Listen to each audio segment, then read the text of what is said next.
तो students, kinematics chapter जो हम कर रहे हैं उसके लास्ट वीडियो में हमने आपको ग्राफ सिखाए थे वन डायमेंशनल मोशन के और हम क्वेश्चंस कर रहे थे। तो अगला क्वेश्चन देखिए यहाँ पर, the acceleration time graph of a particle moving in a straight line is given. देखिए इस एक्सेलरेशन टाइम ग्राफ को, एक्सेलरेशन इधर लिया गया है, टाइम यहाँ लिया गया है। ये पहले एक्सेलरेशन 0 से 1 सेकंड तक 4 तक जाता है और फिर 4 से फिर 1 से 2 में वापस 0 हो जाता है। वेलोसिटी t इक्वल 0 पर 2 मीटर पर सेकंड है। Find its velocity at t equal 2 second. काफी सिंपल क्वेश्चन है। इनिशियल वेलोसिटी u से डिनोट किया गया है 2 metre per second, final velocity को v से डिनोट किया। अब area under acceleration time graph, हमने बताया था area under acceleration time graph gives change in velocity, और चेंज इन वेलोसिटी होगा final velocity minus initial velocity. और एरिया निकाल लीजिए ट्राइंगल का, half into base into height, तो हाफ इंटू 4 इंटू 2 से यहाँ आ गया, तो v माइनस 2 इक्वल्स 4 और v equals 6 metre per second, that is the final velocity after 2 second. अगला क्वेश्चन देखिए, the velocity time of graph of a particle in straight line motion is shown in figure. Draw the corresponding acceleration time graph. Velocity time graph को देखिए, velocity displacement graph है, velocity displacement graph इस तरह से लगातार बढ़ता गया है। अब इसमें आप इसके स्लोप से आप dv अपॉन dx निकाल सकते हैं। एक्सेलरेशन होता है v dv upon dx, dv upon dx हो गया 1, और v dv अपॉन dx से जब ये 1 होगा तो a और v न्यूमेरिकली इक्वल होंगे, तो av ग्राफ भी एक स्ट्रेट लाइन चलेगा पासिंग थ्रू द ओरिजिन, और इसका भी स्लोप 1 पर सेकंड होगा, जो कि हमने यहाँ पे ड्रॉ करके दिखाया है। जब वेलोसिटी 10 हुई तो एक्सेलरेशन भी 10 हो गया। अगला क्वेश्चन, टॉपिक ले रहे हैं यहां पर, motion in straight line with constant acceleration. अगर कोई पार्टिकल स्ट्रेट लाइन मोशन में कांस्टेंट एक्सेलरेशन से चल रहा है तो किस तरह से उसके इक्वेशंस वगैरह बनते हैं मोशन के, हम उसको देख रहे हैं। Let us consider an object with velocity u. It is accelerated with constant acceleration a for a time t, and its final velocity becomes v. During this period, the displacement of the particle is x. तो initial velocity हुआ u, final velocity v, time t लगा, acceleration a है जो कि constant है, और displacement x है। हमने यहां पर अलग अलग इक्वेशंस निकालना है। तो पहला इक्वेशन जो हम निकालते हैं वेलोसिटी के लिए निकालते हैं। Acceleration a equals dv upon dt, ये रिलेशन आप पढ़ चुके हैं, तो dv इक्वल्स a dt।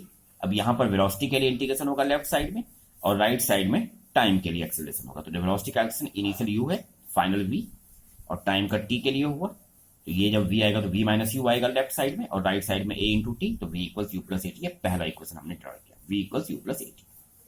अगला इक्वेशन देखिए, जिसमें हम डिस्प्लेसमेंट के लिए निकालेंगे at any time. v equals dx upon dt, ये रिलेशन भी आपने पढ़ा हुआ है, तो dx equals v dt। v है वेलोसिटी और t है टाइम, x डिस्प्लेसमेंट। अब v equals u plus at आप आगे पढ़ चुके ऊपर, तो u प्लस at, v की वैल्यू डाल दी और फिर इंटीग्रेशन करना शुरू किया। इधर डिस्प्लेसमेंट का इंटीग्रेशन 0 टू x, और यहां पर टाइम के लिए 0 टू t, तो ये बन जाएगा u इंटू dt और फिर at dt। तो सिंपल जब इंटीग्रेशन होगा यहां पर,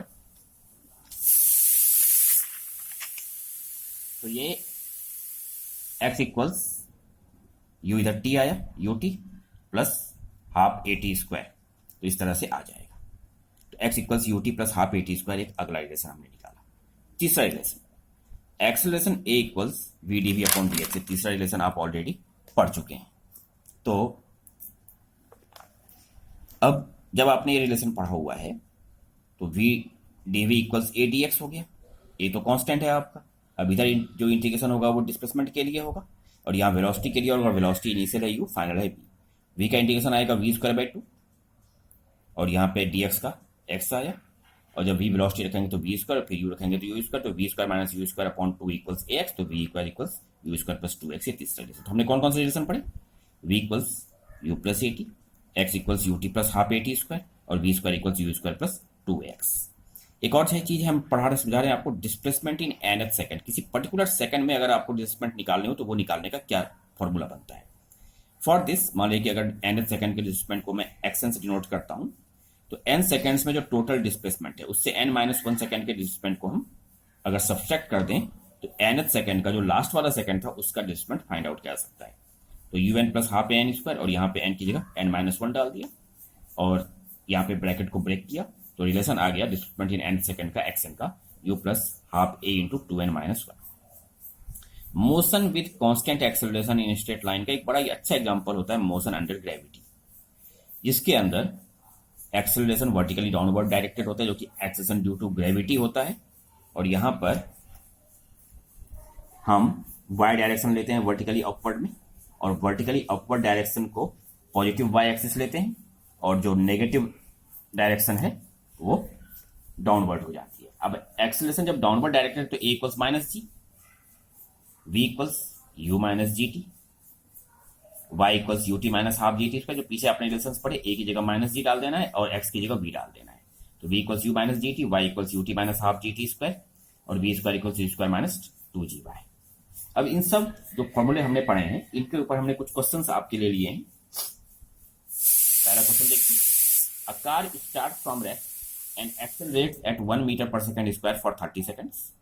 It moves with constant velocity for next 60 seconds and finally retards at the rate of 1 meter per second square to come to the rest. Find the total distance traveled by the car and its average speed. पहले rest से start किया 1 metre per second square का x चला 30 second के लिए, फिर constant velocity से चला 60 सेकंड के लिए, और लास्ट में रिटार्ड करके 1 मीटर पर सेकंड स्क्वायर से रेस्ट में आ गया। तो तीन पार्ट है। पहला एक्सेलरेशन का पार्ट है जिसमें इनिशियल वेलोसिटी 0 थी, acceleration 1 metre per second square और टी इक्वल्स 30 सेकंड। सबसे पहले हमने डिस्प्लेसमेंट निकाली U T plus half A T square से, यू 0 है, हाफ ए की वैल्यू 1, 30 स्क्वायर 450 मीटर। पहले पार्ट का डिस्प्लेसमेंट आया, और पहले पार्ट के बाद वेलोसिटी कितनी रह गई, तो यू प्लस ए टी से आ जाएगा 0 प्लस 1 इंटू 30 यानी कि 30 मीटर पर सेकंड। अब सेकंड पार्ट में जो इसी वेलोसिटी 30 मीटर पर सेकंड से 60 सेकंड के लिए चला, तो वहां तो स्पीड इंटू टाइम का फॉर्मूला लग जाएगा, तो ये आ गया 30 इंटू 60 1800 मीटर। और तीसरे पार्ट में जहां पे उसने रिटार्डेशन स्टार्ट कर, थर्ड पार्ट में यू है 30 मीटर पर सेकंड, एक्सेलरेशन है वो -1 metre per second square, retardation का केस आया है, और v इक्वल्स 0 है, तो v square equals u square plus 2x, और x3 से हमने नोट किया तीसरे पार्ट के डिस्प्लेसमेंट को। तो अब यहां पर हमने तीसरे पार्ट के लिए v स्क्वायर 0 हुआ, 30 square plus 2 into -1 into x3 हमने दोबारा निकाला 450 मीटर आया। तीसरे पार्ट तो टोटल डिस्प्लेसमेंट जो हुआ x1 plus x2 plus x3, x1 450 metre, x2 1800 metre और x3 450 मीटर, तो टोटल आ गया 2700 मीटर।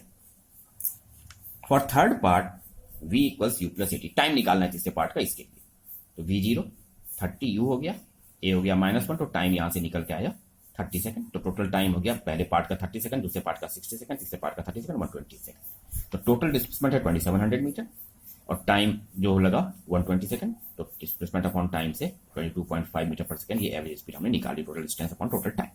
अगला क्वेश्चन देखिए इसको, a particle start from rest and accelerates at the rate of alpha and then retards at the rate of beta to come to the rest.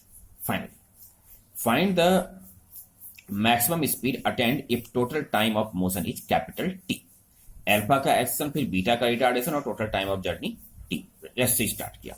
तो मान लीजिए कि एक्सेलरेशन का टाइम हमने टी लिया, at first u equals 0, a equals alpha and time we have taken t, तो v equals u plus a t से v equals alpha into t आया। अब सेकंड पार्ट में पहले पार्ट की फाइनल वेलोसिटी, सेकंड पार्ट की initial velocity हो गई अल्फा टी, और टाइम हो गया capital t minus small t, और एक्सेलरेशन माइनस बीटा, क्योंकि बीटा का रिटार्डेशन था, और यहाँ पे v 0 हो जाएगा, तो v equals u plus a T का फॉर्मूला लगाया, यहाँ time capital t minus small T लिया, बीटा की value acceleration equals minus beta रखा, यू इक्वल्स अल्फा टी, तो टाइम आ गया beta capital T upon alpha plus beta. तो maximum velocity जो है अल्फा इंटू टी है, और टाइम हम निकाल चुके हैं beta capital T upon alpha plus beta, तो मैक्सिमम स्पीड आ गया alpha into T, that is alpha beta capital T upon alpha plus beta. ये आपका क्वेश्चन था आज के मॉड्यूल का, आपका लास्ट क्वेश्चन। अगले वीडियो में आपको और क्वेश्चन इसी तरह से कराएंगे, और फिर इसी को अलग अलग तरह के क्वेश्चन, फिर मोशन अंडर ग्रेविटी जो हमने आपको पढ़ाया है उसके भी क्वेश्चंस करेंगे। Okay students, thank you.